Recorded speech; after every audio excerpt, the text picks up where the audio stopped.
Hey there, everybody. Thanks for joining me for another one-man review. Today I'll be taking a look at Sammy Harkham's Everything Together. This is a collection of all of Sammy Harkham's short work. I ran out and found I believe, a used copy of it after I read Blood of the Virgin because I was very excited by that book. I had no idea that Sammy Harkham was the editor for Kramer's Ergot. I've read a lot of those, but to me, Blood of the Virgin was like the first thing that he'd done, and then I realized this person has a huge, long history in the underground comics. I just wasn't paying attention at that time. I didn't have the money, I was into different stuff. So this was really nice to go back and get. I guess this is everything else he's done. It seems like he's probably tied up with real life, and his stuff comes out very infrequently. But he's a really powerful cartoonist, so I was really excited to look at this book. I will say that all these short stories are like it's like he's got too many ideas and not enough time to do them, and so he was getting out ideas in these short stories. Like this is just a little one-page thing about Napoleon, and so he's working in a super compressed storytelling style. It seems to me that Sammy Harkham's very interested in histories, basically these long histories, and then just given the limitations of not being able to be a full-time cartoonist, it seems like, is what's going on. He'll tell like an entire story in 2 pages, and so you get this very compressed version of things that, especially since I've been reading a lot of manga, which is decompressed, these just feel like, oh my god, they blow by so fast. But they're all really well done and really well cartooned.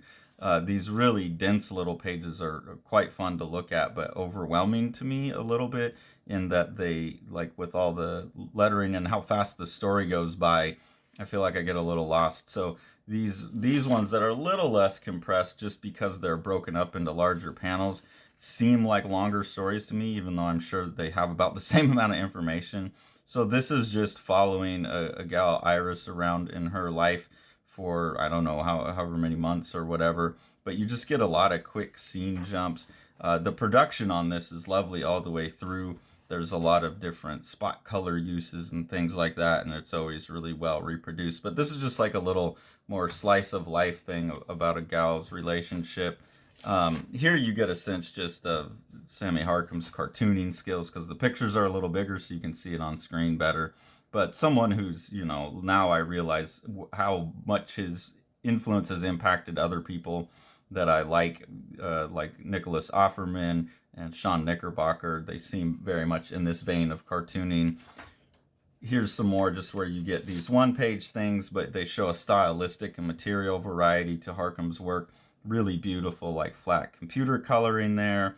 Some really nice watercolor or marker coloring going on in this Golem comics. Then you get the other, I guess, a longer story where the panels are at least bigger. This looks like it might have been set up for Instagram. I'm not sure. A lot of these seem like they're older, so I doubt it. This one, I think, is story-wise the most direct and impactful story, where I can like look at it and go, oh yeah, that's what that story was about that I read last night. This one is about this sailor Thomas who goes off on a journey on the sea, and basically his wife dies while he's gone and he comes back. This shows some of the super compressed storytelling that Harkham will do. It's like, here's the guy getting the tattoo, and then who knows how long until you get the jump where he's dealing with the fish, and then a jump to, like, it looks like they're in China maybe, and he's been put in the barracks, and then there's the ship here. So you really have no sense of how long this all took. You get the sense that it took a long time, but it's really hard to like close the gap between any of the panels more than just like, hey, time is passing by, which is interesting. I like that. That's a good technique.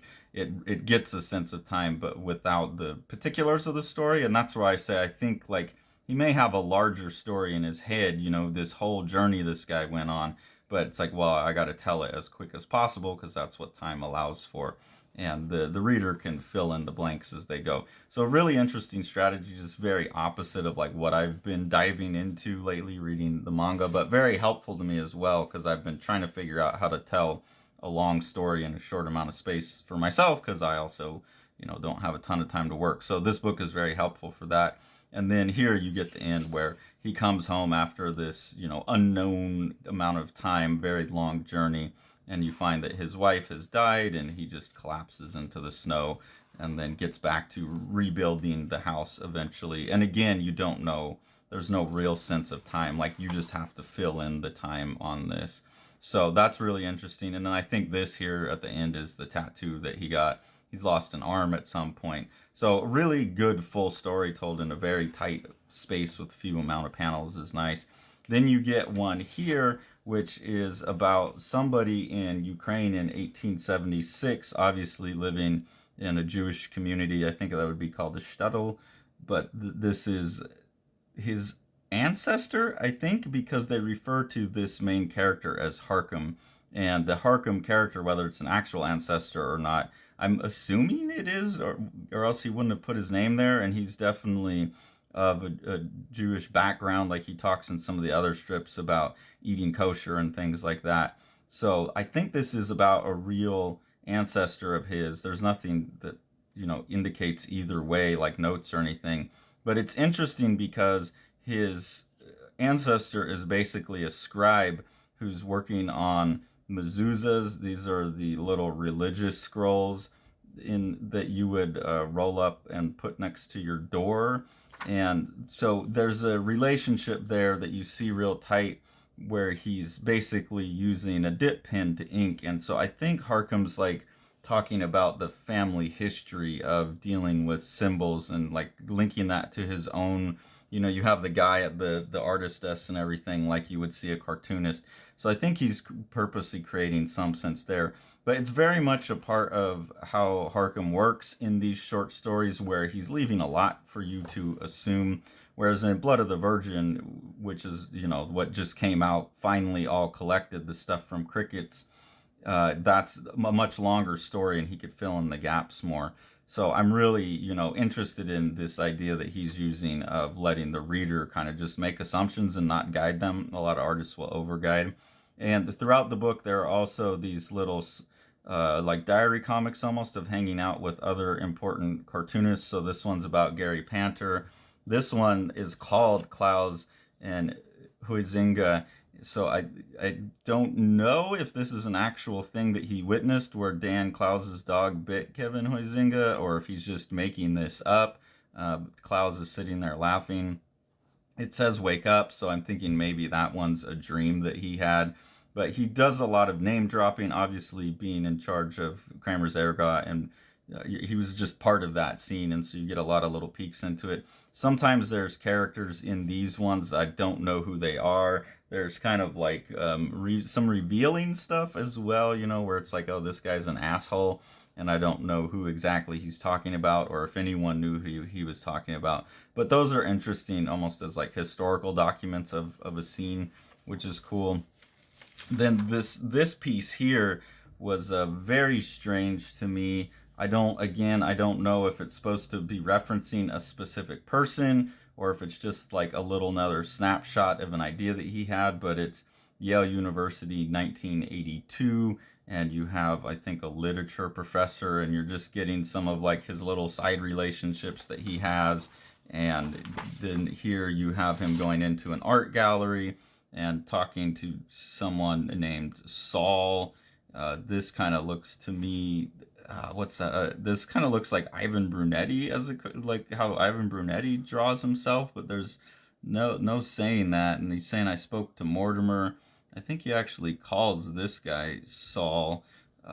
Yeah, he calls him Saul. So I don't know who these are all supposed to be, if it's just like a look at academics in general, or if it's supposed to be specific people. It's all, as you can see, really, really well drawn. I mean, his cartooning chops are obvious and like inspirational, actually. I wish I could do this kind of thing, because then I could tell a lot more stories a lot faster as well. But it's a strange book. It's a strange compilation of types of stories. It's a strange approach to a lot of the stories. And maybe I was just looking for too many answers. Like, sometimes I go into a book with certain expectations, having only read Blood of the Virgin.